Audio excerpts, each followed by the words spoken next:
आदाब, इस्तकबाल है। मैं हूं आपके साथ अबू हुरैरा। महाराष्ट्र में फिर से कोरोना का खतरा बढ़ गया है। जी हां, महाराष्ट्र में कोरोना के मामलों में अचानक तेजी आई है।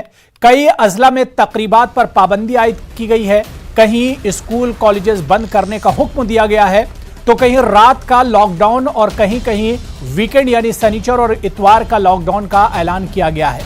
इंतजामिया से आवाम से अपील की है इंतजामिया ने कि एहतियात बरता जाए, वरना यह खतरा मजीद बढ़ सकता है और इसके नताइज संगीन हो सकते हैं।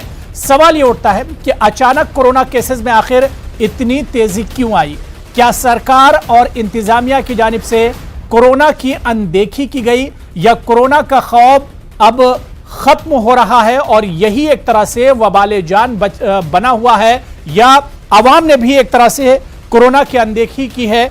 इसी पर हम बात करेंगे। बहुत खास मेहमान मेरे साथ जुड़े हुए हैं। बहुत जल्दी अपने मेहमानों का आपसे तारुफ करा देता हूं। मेरे साथ एनसीपी के